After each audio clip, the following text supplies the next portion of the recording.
حب للورى قديسا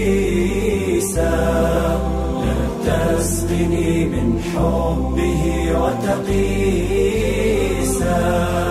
بل فاسكب الحب النفيس فإنني من كنت في حب المسيح حبيسا. لما أتاها مرسلا جبريل عاذت برب العالمين تقول ما قاله القرآن والإنجيل إني أعوذ لأن أرى إبليسا.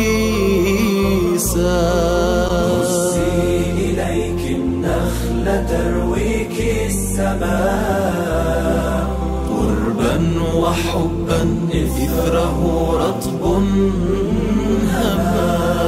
لا تحزني أمي ألا فاسمع لما قال المسيح لأمه تأنيسا. هزي إليك النخلة تعطي جنيا قولي فلست نسيه المنسيا. ها رزق ربي واسألوا زكريا أنا مريم طهر وهذا عيسى. يا هديه نور على درب صحيح في مهده يتكلم القول الفصيح. يا كلمة من ربه أنت المسيح لم تسمع العذراء منك حسيسا. الله ربكم وربي واحد وبإذنه أحيي الورى وأساعد من لي على المرضى وللأعمى يدور. إني رفعتك لم تمت يا عيسى. Alhamdulillah, wassalatu wassalamu ala rasulillah. Muli, assalamualaikum warahmatullahi wabarakatuh.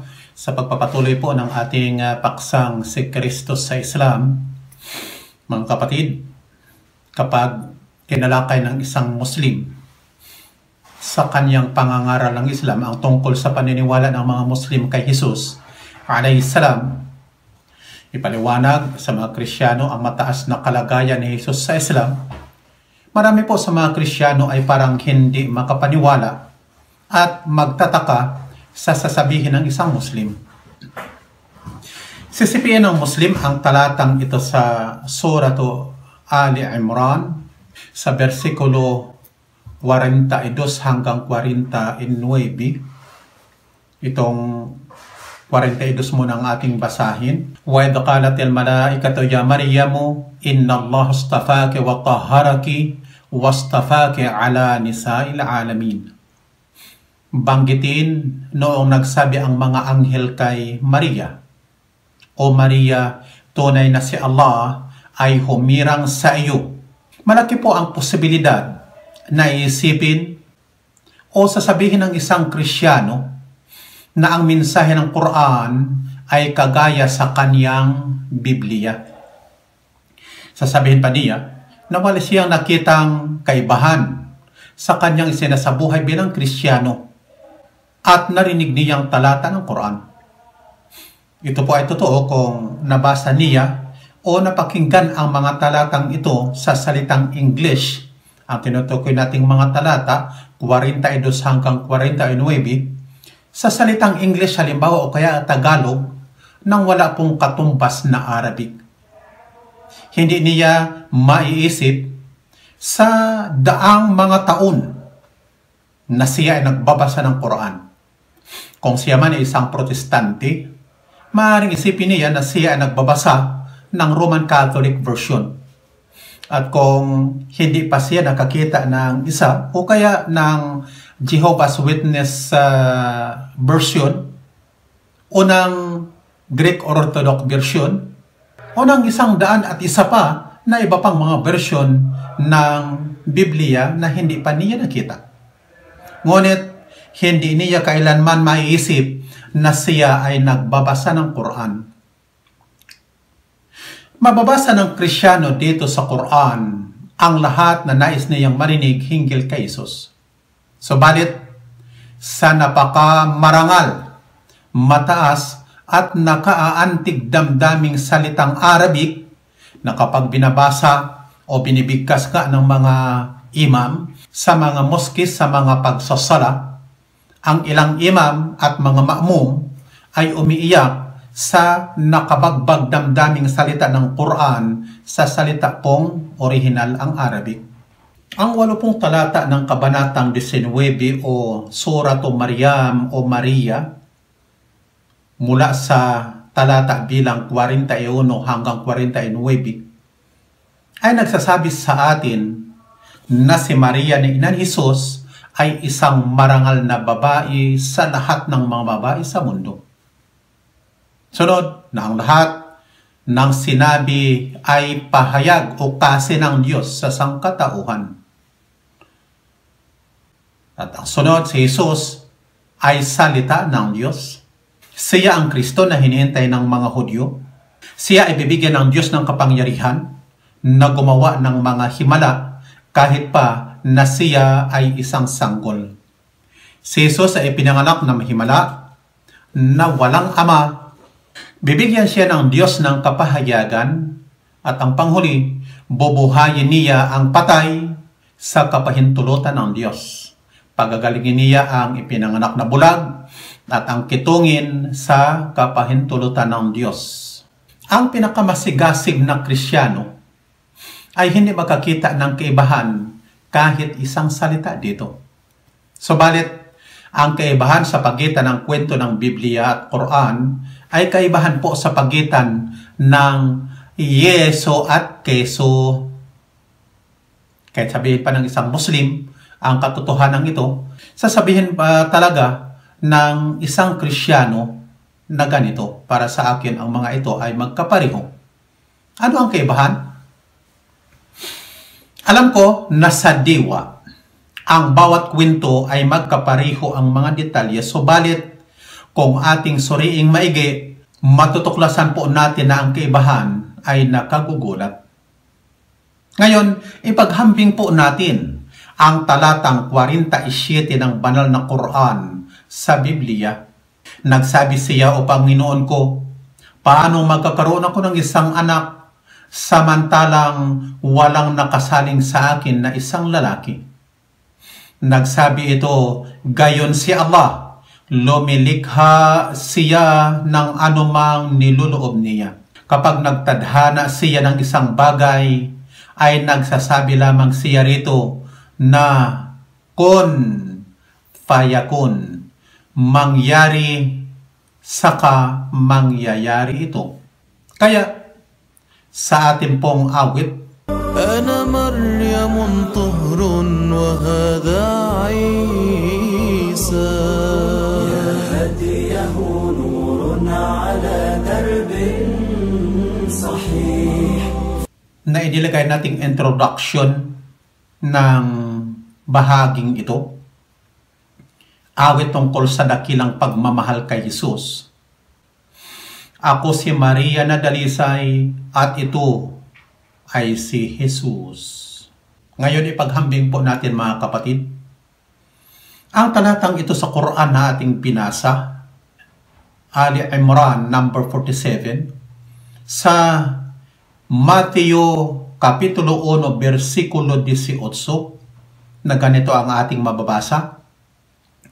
Ang pagkapanganak nga kay Jesucristo ay ganito, nang si Maria na kanyang ina ay mag-aasawa kay Jose. Bago sila magsama ay nasumpungang siya'y nagdadalang tao sa pamamagitan ng Espiritu Santo. Bagaman may iba't ibang paraan ang pagpapaliwanag ng mga mangangaral na Kristiyano tungkol sa pagdadalang tao ni Maria sa pamamagitan ng banal na espiritu, may ilan din sa kanila na tahasang ipinaliliwanag ito na ang banal na espiritu ay dumating at binuntis si Maria. Sa kabilang panig, si San Lucas ay nagsabi sa atin ng ganoon ding bagay, subalit hindi masyadong tahasan ang kanyang salita sa salitang binuntis. Sinabi niya na nang ipinahayag kay Maria na siya ay magdadalawang tao, siya ay naguluhan.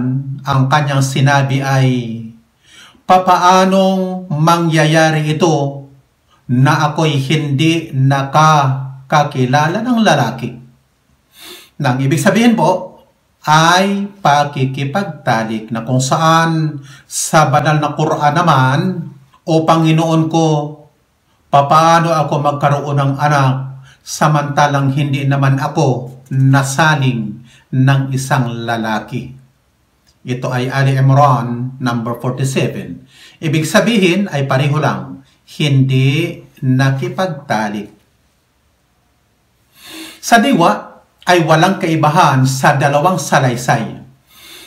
Ako'y hindi nakakakilala ng lalaki sa Biblia, at saka sa Quran, hindi naman ako nasaling ng isang lalaki. Bawat isa sa mga sipi ay magkaparehong kahulugan. Ito ay payak na pagpili lamang ng magkakaibang mga salita na nangangahulugan ng iisang bagay. Subalit ang sagot kay Maria sa dalawang aklat, ang banal na Quran at Biblia, ay makikita natin ang kaibahan. Tingnan po ninyo sa bersyon ng Biblia. Sinabi ng Biblia, ating mababasa sa 1:35 ng Lucas, at sumagot ang anghel at sinabi sa kanya, bababa sa iyo ang Espiritu Santo at lililiman ka ng kapangyarihan ng kataas-taasan. Basahin natin sa King James Version. And the angel answered and said to her, the Holy Ghost shall come upon thee, and the power of the highest shall overshadow thee. Lucas 1:35. Sa ganitong uri po ng pahayag na ating binasa mula sa Biblia, binibigyan po natin ng pagkakataon ang mga ateista at mga di nananampalataya sa Diyos na magtanong na hindi masasagot at maipapaliwanag. Maaaring sila ay magtatanong, paano bababa ang Espiritu Santo kay Maria? At paano siya lililiman ng kataas-taasan, na kung saan sa English version ng King James, overshadow thee. Lililiman ng kataas-taasan.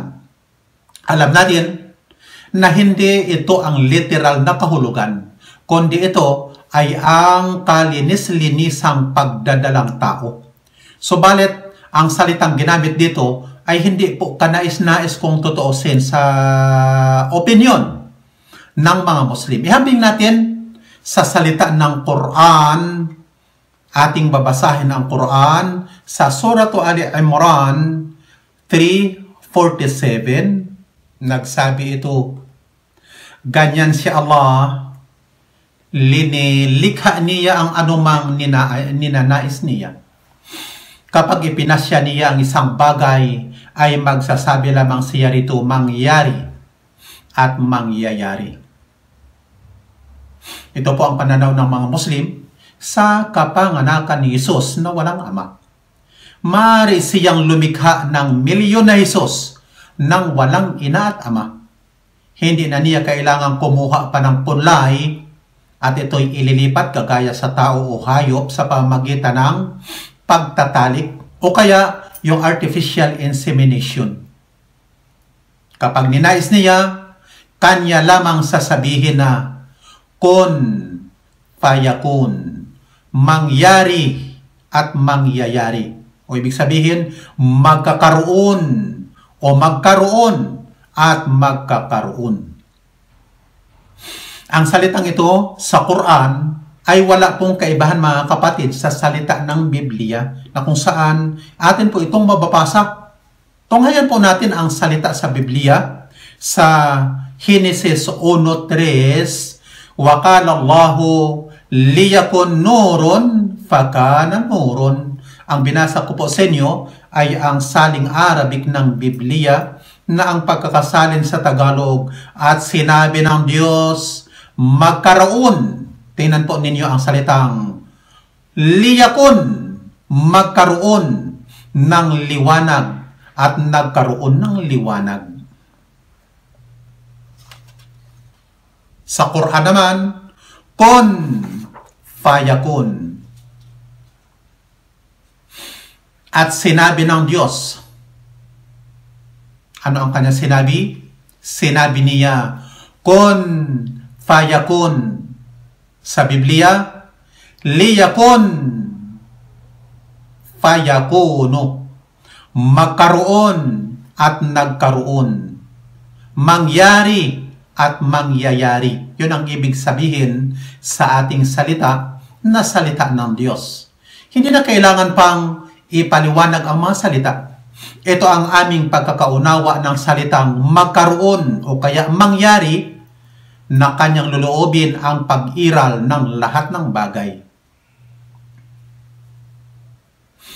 Sa dalawang bersyon ng kapanganakan ni Jesus, ang bersyong Quran at Biblia, alin ang pipiliin mo para sa iyong anak na babae?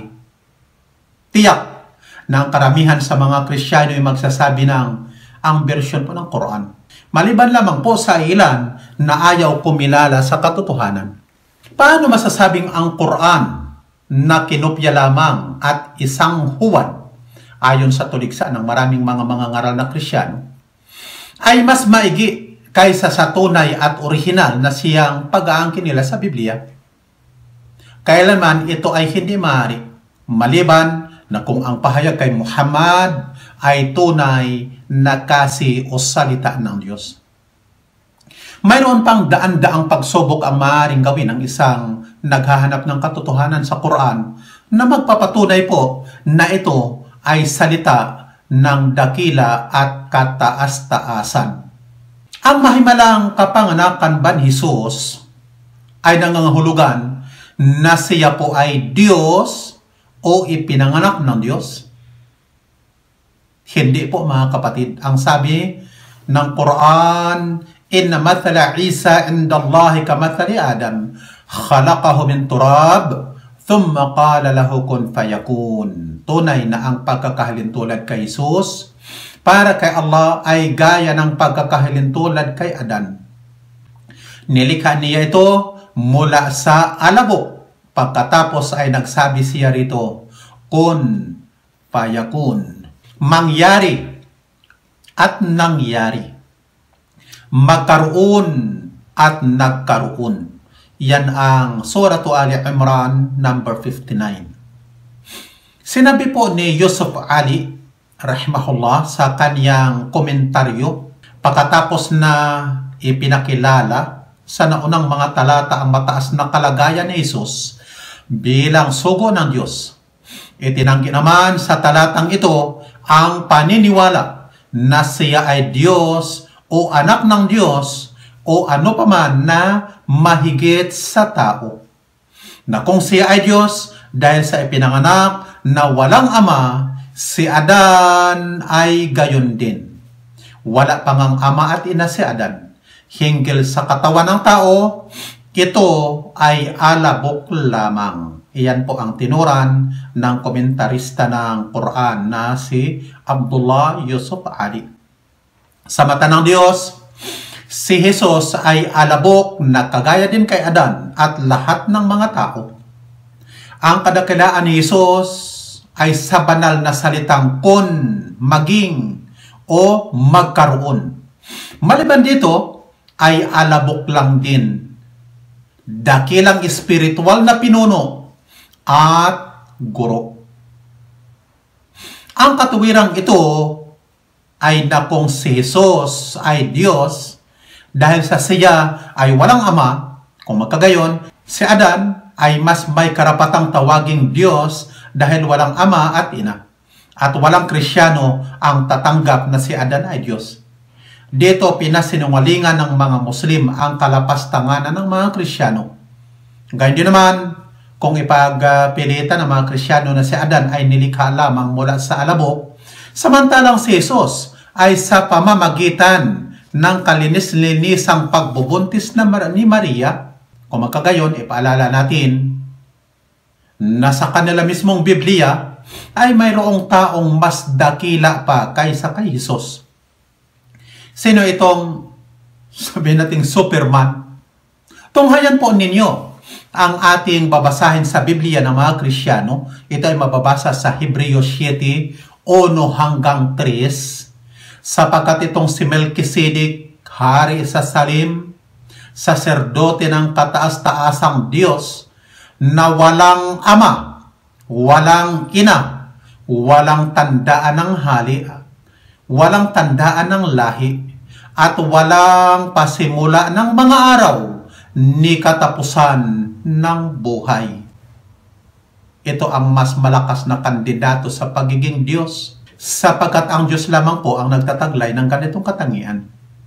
Si Adan ay may simula, at ito nga ay sa hardin ng Eden. At si Jesus ay mayroon ding simula, at ito ay sa sabsaban. Si Adan ay may katapusan, ganun din si Jesus. Subalit saan si Melkisedek? Ano itong aklat ng Hebreo na ating sinipi ang patungkol kay Melkisedek? Ito po ay pangalan ng isa sa mga aklat ng Biblia na sinulat ni Pablo. Ang ika-13 alagad ni Jesus. Bakit ko sinabing ika-13 alagad? Sapagkat si Jesus po ay may 12 alagad. Ngunit ang isa sa kanila, ayon sa Biblia, ay may diablo. Kaya ang bakante ay kailangang mapunan dahil sa 12 mga trono sa langit na kailangan daw okupahan ng kanyang mga alagad para hatulan ang mga anak ni Israel. Na kung saan kanito pong ating mababasa sa Lucas 22:30. Upang kayo ay magsikain at magsiinom sa aking dulang sa kaharian ko. At kayo'y magsisiupo sa mga luklukan na inyong huhukuman ang 12 angkan ni Israel. Si Saulo po ay isang rebuilding Hudyo. Binago ng mga Kristiyano ang pangalan nito sa Pablo dahil siguro sa ang Saulo ay tunog po na Hudyo na pangalan. Siya ang nagsanhi po ng kaguluhan sa katuruan ni Jesus alayhisalam, na kung saan siya ay pumapangalawa sa pinakahahangad na kalagayan ng most influential men of history. Ito ay sa librong sinulat ni Michael H. Hart na ang pamagat ay The 100 or the Top 100 or the Greatest 100 in History. Nalampasan daw ni Pablo kahit si Jesus. Dahil ayon kay Michael H. Hart, si Pablo daw ang tunay na nagtatag ng Kristyanismo. Ang karangalan ng pagbuo ng Kristyanismo ay pinagsaluhan ni na Pablo at Jesus, at si Pablo ang nanalo sapagkat mas marami siyang sinulat na aklat sa Biblia, samantalang si Jesus ay walang naisulat kahit isa man lang na salita ng Biblia. Ang mga Muslim ay tumatanggi sa Kristiyanong paniniwala na si Jesus ay bugtong na anak, ipinanganak at hindi nilikha. Begotten, not made. Ito yung paulit-ulit sa Kristiyano mula sa pagkabata sa kanyang katisismo. Bagaman ito'y doktrinang binuo ng simbahang Katoliko sa panahon ng emperor na si Constantine the Great, ito ring doktrina ang kinopya ng mga sektang protestante. Doktrinang si Jesus ay ipinanganak, ay nagdidiin sa paniniwala nila na si Jesus ay Diyos at hindi ginawa o nilikha, na nagbibigay din na hindi siya kabilang sa mga nilikha ng Diyos sapagkat siya ay anak ng Diyos. Alam nila na ayon sa kanilang Biblia, ang Diyos ay may maraming mga anak. Tingnan po ninyo. Halimbawa itong maraming mga anak ng Diyos na ating mababasa sa Biblia mismo sa Lucas 3:38. Patungkol ito kay Adan. Adan na anak ng Diyos. Ang sunod na ating babasahin, ito ay nakapagtataka na mga bersikulo ng Biblia. Sa Genesis 6:2 at 4, nakita ng mga anak ng Diyos. Pansin mo nyo, mga anak ng Diyos. Marami. Na magaganda ang mga anak na babae ng mga tao. At pagkatapos din naman, na makasiping. Pansinin po ninyo, makasiping ang mga anak ng Diyos sa mga anak na babae ng tao at mga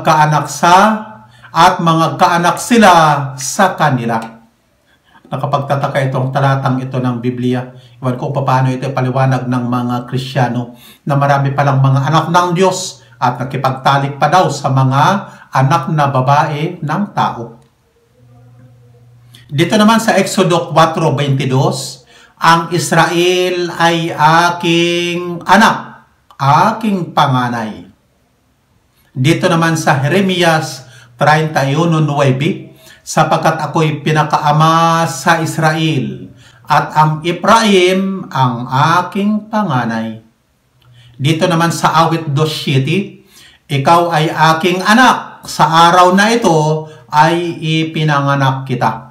Ang huli nating babasahin sa Roma 8:14, sapagkat ang lahat ng mga pinapatnubayan ng Espiritu ng Diyos ay sila ang mga anak ng Diyos.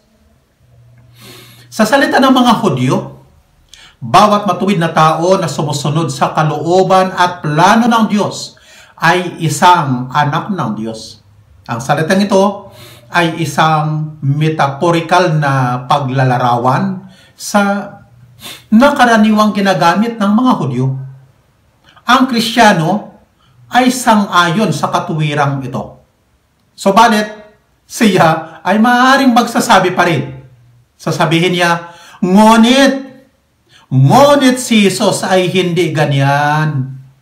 Si Adan ay nilikha ng Diyos. Lahat ng may buhay ay nilikha ng Diyos. Siya ay ang Panginoon at tagapagkaloob ng lahat.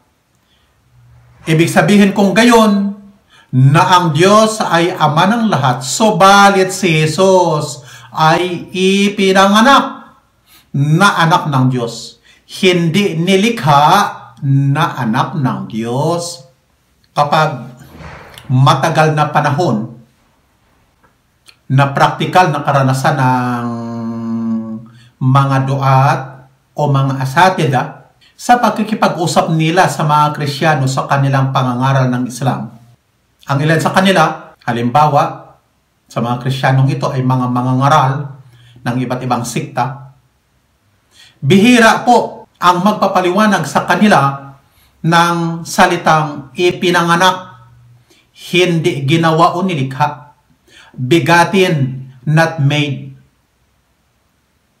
Ito yung doktrina ng kanilang katisismo. Maaaring may ilang susubok na magpapaliwanag na ito ay nangangahulugang nilahian ng Diyos. Siyempre, ang isang Muslim ay magugulat sa pakahulugang ito, nilahian. Dahil hindi ito katanggap-tanggap kahit sa mga Kristiyano mismo. Dahil bihira siguro sa mga Kristiyano ang maniniwala na ang Diyos ay naglahi ng isang anak o nakipagtalik para magkaroon ng anak. Dahil ang matinong Kristiyano ay magsasabi na ang mga salita ay hindi po literal ang kahulugan sa kanilang sinasabi. Tinatanggihan ng Muslim ang salitang ipinanganak dahil ang panganganak po, mga kapatid, ay gawaing hayop. Nabibilang po sa hamak o mababang uri na mga gawaing hayop ng pagkikipagtalik. Paano natin iukol sa Diyos ang ganitong kababang gawain? Sa metaphorical na kahulugan, tayong lahat ay mga anak ng Diyos, ang mabuti at masama. At si Jesus ang pinakamalapit sa pagiging anak ng Diyos kaysa sa sinuman sa atin dahil siya ay mas tapat sa Diyos. Magkagayon, kahit sino sa atin ay maaari na maging gayon. Sa ganitong punto, siya ay dakilang anak ng Diyos. Bagaman, ang nakasisirang salitang ito, ipinanganak, ay inalis na po sa pinakatumpak, tinatawag nilang pinakatumpak na bersyon ng Biblia, ang RSV o Revised Standard Version. Pero ang molto nito, tinutukoy natin ang molto ng doktrinang itong ipinanganak ay nananatili po sa kaisipan ng mga Kristiyano. Itiman na Kristiyano o puti o anuman ang kulay ng kanyang balat. Tingnan po natin ang pagkakaiba sa Revised Standard Version kung ikumpara natin sa King James Version. Sa Revised Standard Version, "For God so loved the world that He gave His only Son, that whoever believes in Him should not perish but have eternal life." Sa King James, "For God so loved the world that He gave His only begotten Son, that whosoever believeth in Him should not perish, but have everlasting life." Sa pamagitan ng masamang katuroang ito, ang puti ay nakadarama ng pagiging mas mataas kaysa sa kanyang itim na Kristiyanong kapatid sa iisang iglesia o simbahan o sikta. Gayun din naman, ang itim po ay binibigyan ng pamalagiang hamak na kalagayan sa pamamagitan ng doktrinang ito. Ang isip ng tao ay naglalarawan na ang ipinanganak na anak, halimbawa ng isang Aprikano, ay kamukha ng Aprikano, at ng isang Tsino ay kamukha ng Tsino, at ng isang Indiano ay kagaya sa Indiano. Na kung kaya, ang ipinanganak na anak ng Diyos ay kamukha din ng Diyos. Bilyon-bilyon sa mga magagandang larawan ng bugtong na ipinanganak na anak ng Diyos ang ipinakita sa mga tao. Siya po ay kamukha ng isang Europeo na may magandang buhok, matang bughaw, at magandang balat. Kagaya po sa King of Kings o The Day of Triumph o Jesus of Nazareth, maaaring marami rin ang makakaalala kay Jeffrey Hunter, ang tagapagligtas. Ang tagapagligtas ng mga Kristiyano ay mas kamukha pa ng isang German kaysa sa isang Hudyo sa kaniyang ilong. Magkagayon, kung ang anak ay puti, ang ama ay kailangang puti din. Kung ganon, kung ang anak ng Diyos ay puti, bughaw ang mata, puti din dapat ang kanyang ama na Diyos. Dahil dito, ang itim na lahi sa mundo ay mayroong pagkadama ng pagkamababang uri. Mayroon silang inferiority complex bilang hindi tunay na mga anak ng Diyos. Bakit? Siyempre, hindi po ito mabubura ng anumang kremang pambukha, pampaputi ng balat, at pagpaunat ng buhok. Kasi karaniwan ang mga itim, ang kanilang mga buhok ay parang mga pasas, kulot. Ang Diyos ay hindi po itim ni puti. Siya ay hindi maaabot ang paglalarawan ng isip ng tao. Durugin mo lamang ang mentalidad na tanikala ng puting Diyos. Sa pamagitan nito ay madudurog mo rin ang tanikala ng pamalagi ang pagkadama ng pagiging hamak dahil sa kulay ng balat na hindi puti. Datapot mga kapatid, ang intelektual na pagkaalipin ay mas mahirap na durugin sapagkat ang alipin mismo ang makikipagbaka para ito ay panatilihin. Subhanakallahumma wa bihamdik, nashhadu la ilaha illa ant, nastaghfiruka wa natubu ilaik. Wassalamu alaikum warahmatullahi wabarakatuh. لا سوى العلم طريق للعلا، كل من ساروا عليه وصلوا. سنة الله وهدي الأنبياء، وبه عز الرعيل الأول.